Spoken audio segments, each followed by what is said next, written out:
The Apple iPhone 16 Pro Max is bigger and more powerful than ever. It has a beautiful screen, an excellent camera array, and new camera controls that could change how you approach iPhone photography. Power and battery life both get a boost to make this the big screen smartphone of your dreams. Apple Intelligence offers some useful and intriguing features, but it's not yet the thing that will or should drive upgrades. Still, if you have been holding on to an iPhone 12 or 13 Pro Max, this is probably the moment for a big screen upgrade. It might seem like Apple's phone design strategy is now why mess with a good thing. In some ways, that's true. The iPhone 16 Pro Max doesn't stray far from the aesthetic first established with the iPhone 12, but also carries forward the myriad challenge made over the last few generations, like the smoothed out edges and new action button which replaced the silent switch on the Pro models last year. Its dimensions are close to those to the iPhone 15 Pro Max but enlarged by a few millimeters here and there. The 16 Pro Max is 163mm by 77.6mm by 8.25mm and weighs 227 grams. That's 6 grams heavier, 3.1mm taller, and 0.9mm wider than the iPhone 15 Pro Max. If you are comfortable holding and using the iPhone 15 Pro Max, I suspect you will have no trouble with the iPhone 16 Pro Max. I can't say the new phone feels substantially larger in my hand, but I do notice the difference in screen size. The bottom edge features microphone and speaker perforations, along with a USB-C port that, with the right cable, can support Thunderbolt 4 data transfer speeds. There's also a speaker slot along the very top edge of the display. Together with the bottom edge speaker, this phone can produce undistorted room-filling sound. Highs are sharp, mids are strong, and bass is good for the device size. Button placement is mostly identical to last year, with the volume buttons and action button on one side and the larger power or sleep or CD button on the other side. They are joined, however, by a new button, camera control, roughly the same size as the power button. The camera control button is a multi-purpose control that can recognize physical presses and lighter presses to enable haptic response and gestures. It offers instant access to the camera and with those other presses and gestures to various virtual millimeter lenses and camera settings. The materials and build quality are once again excellent. Apple used grade 5 titanium on the body over a graphite-clad aluminum substructure.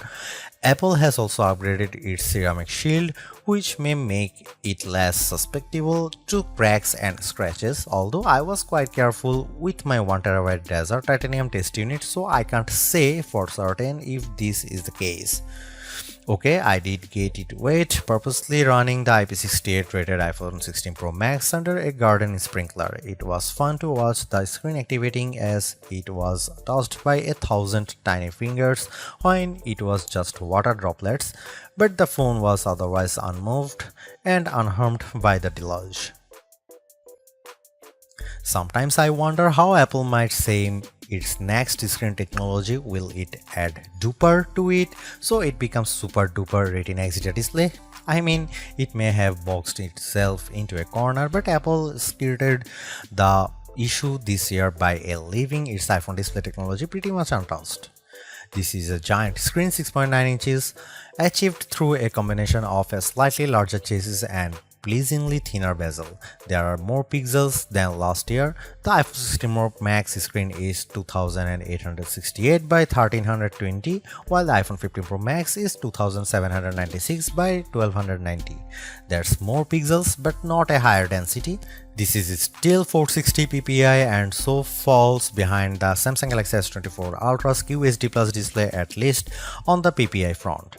Apple also didn't mess with the dynamic island, which remains a useful and fungible information peel in the upper portion of the screen. It houses Face ID, depth sensors, and a 12-megapixel true depth camera.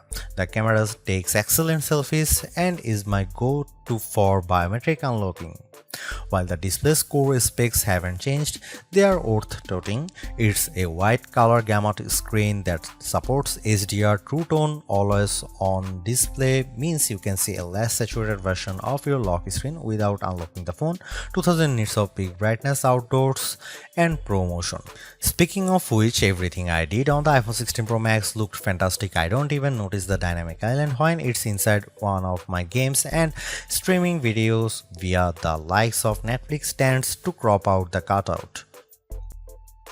I know everyone wants to talk about Apple Intelligence, but it's the changes to the core iOS 18 platform that will have the biggest impact on your iPhone 16 Pro Max day-to-day use. Photos, for instance, has gotten a huge overhaul, and one that I'm not entirely sure makes it better.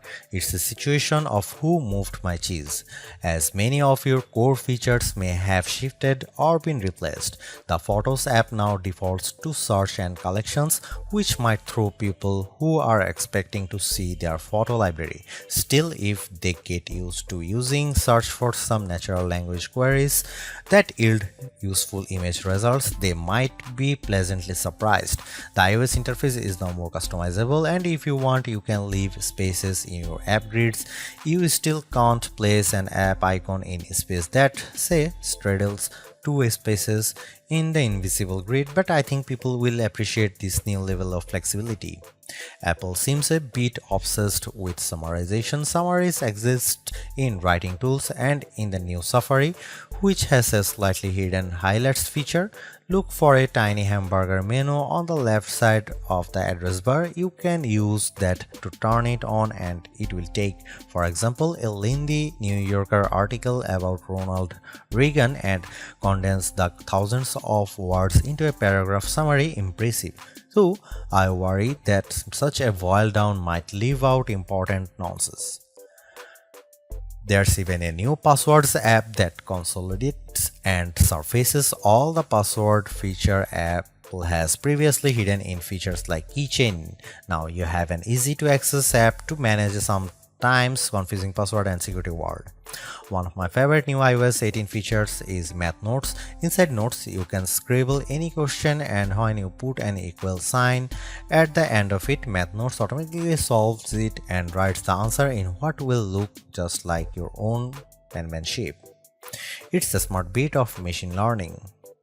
None of this is as sexy as Apple Intelligence, but this and the myriad of other changes coming with iOS 18 might be more readily practical than what you can currently do with Apple's AI efforts. Apple's 13-year-old digital assistant has burst out of its floating bubble, and now when you summon it, takes over the whole screen. I switched between calling Siri by name and using a long press on the power button to call it, and each time the entire screen was encased in a beautiful multicolor glow. The display almost appears to flash when you press that button, and when you make your request, the screen pulses in response. Siri really seems more alive than ever. This, too, might be the most exciting part of the update. Apple Intelligence features that give Siri access to information about you on the phone to make its responses more contextually relevant are not here yet, nor are app insights that might help dig into applications to enable features and actions. Instead, we get a Siri that is somewhat better at handling the ahs and ums that sometimes happens when you are trying to craft a Siri prompt. I found that Siri can understand some confused talk, although if you are nearly incoherent, Siri will be lost too.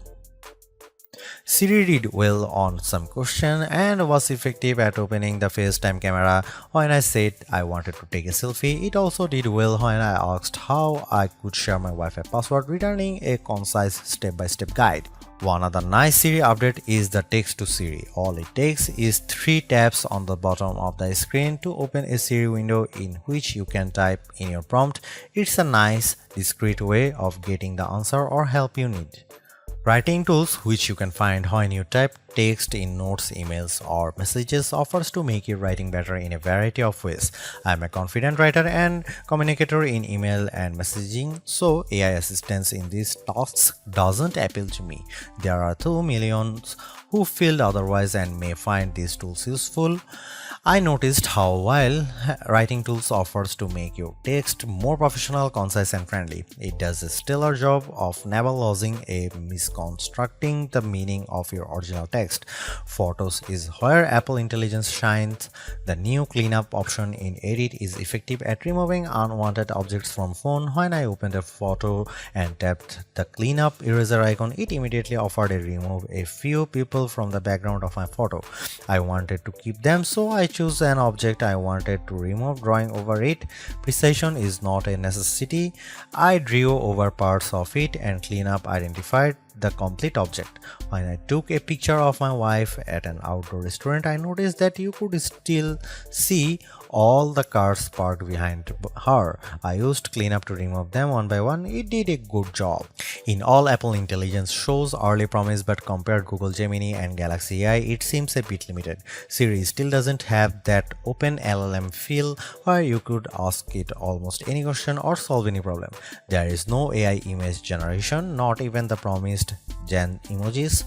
It's still an English-only tool, and the promised third-party integration with ChatGPT and potentially Gemini have yet to materialize. It's a good effort, but this version of Apple Intelligence is not the one that will spark a billion upgrades. While Apple hasn't radically changed the iPhone's camera array, there are enough changes in hardware, software, and image processing, along with the aforementioned camera control button to make the imaging system feel fresh and new. On paper, we have just one notable megapixel upgrade, the 48-megapixel ultra-wide camera, which will not only improve wide-angle shots but has a measurable impact on macro quality. Still, even though Apple didn't squeeze a much higher pixel count into the main camera, it did upgrade the sensor and is promising much faster shutter speeds, and the autofocus is now enhanced with dual autofocus sensors. These are the kinds of incremental changes that should improve both the experience of using the quality delivered by the main camera sensor, but they are also hard to measure. More on that in a bit. The 12-megapixel 5x optical zoom is essentially unchanged from last year's iPhone 15 Pro Max. The biggest news here is found not on this phone but on its little brother, the iPhone 16 Pro, which also gets the Tetra Prism lens. Last year's Pro model was stuck with a just 3x optical zoom camera. Similarly unchanged is the 12-megapixel FaceTime camera on the front. Here are some camera samples of iPhone 16 Pro Max.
By every metric, the iPhone 16 Pro Max's new A18 Pro SoC is a beast. It outperforms the A17 Pro and Qualcomm's Snapdragon 8 Gen 3 in most benchmarks. While Apple isn't backing the CPU with as much memory as you might find in, for instance, a Google Pixel 9 or Samsung Galaxy S24 Ultra, the iPhone 16 Pro Max and its A18 Pro chip make good use of the 8GB it has.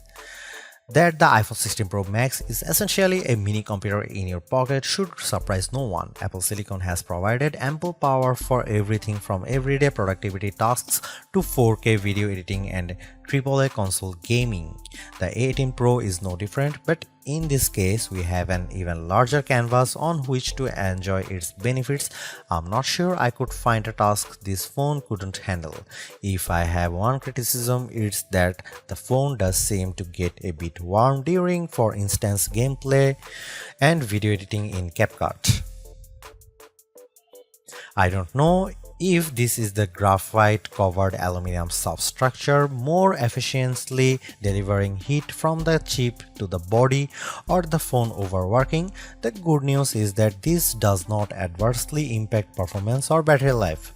Call quality was good, and I am pleased to see that this is now a future-leaning platform with Wi-Fi 7 support. There's also Bluetooth 5.3 support and second generation ultra-wideband. It helps in my Find My app, which I used when I purposely misplaced my new AirPods 4. In the US, the iPhone is now eSIM only, which I like, although some people miss the physical SIM card. I appreciate the ease of switching eSIMs from one phone to other and how easily the iPhone 16 Pro Max lets you switch between multiple eSIM numbers on the iPhone 16. The iPhone 16 Pro Max delivered some of the best Future Labs battery drain results I have seen. We got an average 16 hours of battery life on our tests, and anecdotally I saw between 14 and 17 hours depending on activity. That's impressive. Apple is finally supporting QI2 wireless charging technology and provided me with a new QI2 supporting MagSafe charger and a 30-watt charge adapter. The iPhone 16 lineup ships with a 60-watt capable USB-C cable but no charging adapter. Using those two accessories, I recharged the iPhone 16 Pro Max at 44% in 30 minutes. Apple claimed 50% in 30 minutes, so this is pretty close. A full charge took about 2 hours. One thing not a lot of people know is that with a standard USB-C cable, you can charge your AirPods or Apple Watch off the iPhone. Should you buy the Apple iPhone 16 Pro Max? You should buy Apple iPhone 16 Pro Max if you want the biggest and best iPhone ever. There has never been a larger iPhone or a larger iPhone screen than the one found on the iPhone 16 Pro Max. Buy it if you want a head start on Apple Intelligence. Apple Intelligence feels like an exciting experiment that has some stellar capabilities like cleanup and more forgiving Siri, but it is far from finished. You can get in on the ground floor now too. Don't buy iPhone 16 Pro Max if you want more affordable big screen power. The iPhone 16 Pro Max holds the line on price, but it still starts at $1,199 US. If you want to save a couple of $100 but still get the big screen fun, you could look the Google Pixel 9 XL. Don't buy it if you want more megapixels. While 48 megapixel is nothing to sneeze at, the Samsung Galaxy S24 Ultra offers a 200 megapixel main camera. The iPhone 16 Pro Max have everything we have come to expect in a year-over-year upgrade even without Apple Intelligence. The 6.9-inch iPhone 16 Pro Max have a slew of upgrades including a good battery life, outstanding photo and video chops and iOS 18. The iPhone 16 Pro Max are excellent phones worthy of a spot in your pocket if you can afford them.